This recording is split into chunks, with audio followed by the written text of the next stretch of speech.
জয় যিশু।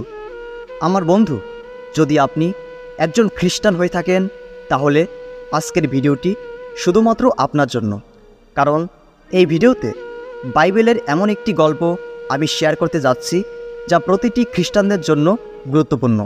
তাই প্রত্যেকজন মনোযোগ দিয়ে গল্পটি শুনুন। আমি চেষ্টা করব গল্পটির মানে আপনাদের বুঝিয়ে দিতে। বন্ধু, আসুন আমরা মথি 13 অধ্যায় 1 থেকে তার 23 পদ দেখি। সেই দিনই যিশু ঘর থেকে বের হয়ে সাগরের ধারে গিয়ে বসলেন। তার কাছে এত লোক এসে জড়ো হলো যে তিনি একটা নৌকায় উঠে বসলেন, আর সমস্ত লোক সাগরের ধারে দাঁড়িয়ে রইল। তখন তিনি গল্পের মধ্য দিয়ে অনেক বিষয় তাদের শিক্ষা দিতে লাগলেন। তিনি বললেন, একজন চাষি বীজ বুনতে গেল।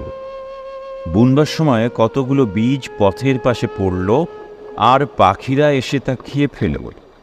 কতগুলো বীজ পাথুরে জমিতে পড়ল। সেখানে বেশি মাটি ছিল না, মাটি গভীর ছিল না বলে তাড়াতাড়ি চারা গজিয়ে উঠল। কিন্তু সূর্য উঠলে পর্তা পুড়ে গেল এবং শিকড় ভালো করে বসেনি বলে শুকিয়ে গেল। আবার কতগুলো বীজ কাঁটা বনের মধ্যে পড়ল। তাতে কাঁটা গাছ বেড়ে উঠে চারাগুলো চেপে রাখল। আর কতগুলো বীজ ভালো জমিতে পড়ে কোনোটাতে 100 গুণ, কোনোটাতে 60 গুণ, আর কোনোটাতে 30 গুণ ফসল জন্মালো। গল্পের শেষে যিশু বললেন, যার শুনবার কান আছে সে শুনুক। পরে শিষ্যেরা যিশুর কাছে এসে তাকে বললেন, আপনি গল্পের মধ্য দিয়ে লোকদের শিক্ষা দিচ্ছেন কেন? উত্তরে তিনি শিষ্যদের বললেন, স্বর্গরাজ্যের গুপ্ত সত্যগুলো তোমাদের জানতে দেওয়া হয়েছে, কিন্তু ওদের জানতে দেওয়া হয়নি। কারণ যার আছে তাকে আরও দেওয়া হবে, আর তাতে তার অনেক হবে। কিন্তু যার নেই, তার যা আছে তাও তার কাছ থেকে নিয়ে নেওয়া হবে। সেই জন্য আমি গল্পের মধ্য দিয়ে ওদের শিক্ষা দেই, কারণ ওরা দেখেও দেখে না, শুনেও শোনে না এবং বোঝে না। এদের মধ্য দিয়ে নবী যিশাইয়ের এই কথা পূর্ণ হচ্ছে, তোমরা শুনতে থাকবে কিন্তু কোনো মতেই বুঝবে না, দেখতে থাকবে কিন্তু কোনো মতেই জানবে না। এইসব লোকদের অন্তর অসাড় এবং কান বন্ধ হয়ে গেছে, আর তারা তাদের চোখও বন্ধ করে রেখেছে, যেন তারা চোখ দিয়ে না দেখে, কান দিয়ে না শোনে এবং অন্তর দিয়ে না বোঝে, আর ভালো হবার জন্য আমার কাছে ফিরে না আসে। কিন্তু তোমরা ধন্য, কারণ তোমাদের চোখ দেখতে পায় এবং তোমাদের কান শুনতে পায়।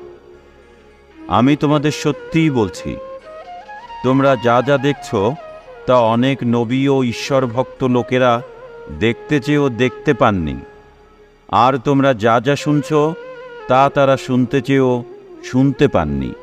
এখন তোমরা চাষির গল্পের অর্থ শোনো। যখন কেউ স্বর্গরাজ্যের কথা শুনেও বোঝে না, তখন শয়তান এসে তার অন্তরে যে কথা বোনা হয়েছিল তা কেড়ে নেয়। সেই পথের পাশে পড়া বীজের মধ্য দিয়ে এই রকম লোকদের সম্বন্ধে বলা হয়েছে। আর পাথুরে জমিতে বোনা বীজের মধ্য দিয়ে তাদের সম্বন্ধে বলা হয়েছে, যারা স্বর্গরাজ্যের কথা শুনে তখনই আনন্দের সঙ্গে তা গ্রহণ করে, কিন্তু তাদের মধ্যে শিকড় ভালো করে বসে না বলে তারা অল্প সময়ের জন্য স্থির থাকে। যখন সেই কথার জন্য কষ্ট এবং অত্যাচার আসে, তখনই তারা পিছিয়ে যায়। বন্ধু, এখন আমি আপনাদের এই গল্পের মানে বুঝিয়ে বলার চেষ্টা করব। পথের পাশে পড়ে থাকা বীজের অর্থ হলো নামধারী খ্রিস্টান। যে নামধারী খ্রিস্টানরা খ্রিস্টকে বাদ দিয়ে নিজের ইচ্ছামতো চলে, যারা ঈশ্বরের অবাধ্য। কোনো সভা বা গির্জায় যখন সত্য প্রচার করা হয় তখন তারা মনোযোগ দিয়ে তা শোনে না, বা যখন তাদের কাছে ঈশ্বরের সত্য শিক্ষা দেওয়া হয় তারপরেও তারা তা গ্রহণ করে না, বরং তারা বিভিন্ন ভুল শিক্ষার মধ্যে পড়ে থাকে। ঈশ্বরের আরাধনা না করে সাধু ও মরিয়মের মূর্তির আরাধনা করে, যা ঈশ্বরের কাছে ঘৃণার বিষয়।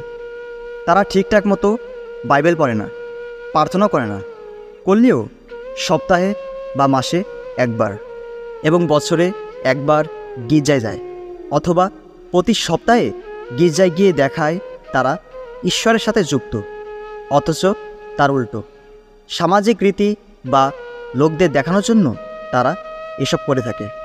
ঈশ্বরের কাছ থেকে যা আসে তা তারা গ্রহণ করে না। তারা সর্বদা আগের মতো পাপের মধ্যেই পড়ে থাকে। গালাগালি করা, নেশা করা, লোকদের গালমন্দ করা, জগতের গান বাজনা নিয়ে থাকা ইত্যাদি এইসব নিয়েই তারা পড়ে থাকে, যে কারণে তাদের অন্তরে ঈশ্বরের বাক্য থাকে না। থাকবেই বা কী করে? তারা জগৎ নিয়ে নাচতে ব্যস্ত। সেই জন্য ঈশ্বরের আশীর্বাদ এবং অভিষেক যা তাদের জীবনে দেয়া হয়েছিল তাও থাকে না। আর পাথরের জমিতে বোনা বীজের অর্থ হলো সেই সকল খ্রিস্টানরা যারা সুসমাচারের ঈশ্বরের সত্যকে জেনে যিশুকে গ্রহণ করেছে এবং তারা জগৎ থেকে আলাদা হয়েছে। তারা স্থির করেছে ঈশ্বরের সাথেই তারা চলবে, কিন্তু ঈশ্বরের বাক্যকে তাদের অন্তরে স্থায়ীভাবে গেঁথে রাখতে পারেনি, যে কারণে কিছুদিন বা কিছু সময় খ্রিস্টের সাথে চলবার পরে যখন সংসারে পরীক্ষা, সংকট কিংবা খারাপ সময় আসে, তখন তারা যিশুকে প্রত্যাখ্যান করে। সামান্য একটু কষ্টের জন্য খ্রিস্টকে ছেড়ে আবার জগতের দিকে ঝুঁকে পড়ে। হতে পারে সংসারে অভাব, রোগ ব্যাধি কিংবা যিশুর জন্য বেশি কথা বা অপমান, অত্যাচার এইসবের জন্য। বন্ধু, তারা ভুলে গেছে খ্রিস্টের পথে চলতে গেলে খ্রিস্টের ক্রুশকে বহন করতে হয়। কাটার মধ্যে বোনা বীজের অর্থ হলো সেই সব খ্রিস্টানরা যারা যিশুকে গ্রহণ করে ঈশ্বরের সাথে চলতে থাকে। সব কিছু ঠিকঠাক, কিন্তু জীবনে বাস্তব পরীক্ষার সময়ে তারা উত্তীর্ণ হতে পারে না। সংসারের চিন্তাভাবনা ও ধন সম্পত্তির মায়ায় খ্রিস্টের কাছ থেকে দূরে সরে যায়। অর্থাৎ সংসারে যখন অভাব, সংকট কিংবা কোনো সমস্যা দেখা দেয়, তখন তারা ঈশ্বরের বাক্যের দিকে মন না দিয়ে সমস্যার দিকে মন দেয়। ঈশ্বরের কাছে প্রার্থনা না করে লোকদের কাছে প্রার্থনা করে, কিন্তু তাতে কোনো ফল হয় না। এতে বরং ঈশ্বরের প্রতি তার আস্থা, ভরসা ও নির্ভরতা সব কিছুই জিরো হয়ে যায়।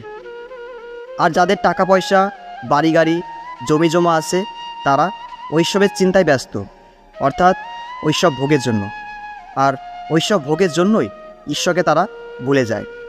জগতের সামান্য একটু সুখের জন্য স্বর্গরাজ্যকে তারা হারায়, আর সেই কারণেই তার জীবনে ফলহীন থাকে। আর এই জন্যই যিশু বলেছিলেন, কেউ যদি সমস্ত জগৎ লাভ করে নিজের প্রাণ হারায়, তবে তার কী লাভ হলো? ভালো জমিতে বোনা বীজের অর্থ হলো সেই সকল প্রকৃত খ্রিস্টান যারা ঈশ্বরের দেওয়া সুসমাচার শুনে ঈশ্বরের সত্যকে বোঝে। সেই ব্যক্তি জানে যিশু ছাড়া আর কোনো পথ নেই, যিশু ছাড়া আর কোনো সত্য নেই, যিশু ছাড়া আর কোনো জীবন নেই। তখন সে বুঝতে পারে যে যখন আমি যিশুর হাত ধরেছি, তখন আমি জগৎ থেকে আলাদা হয়েছি।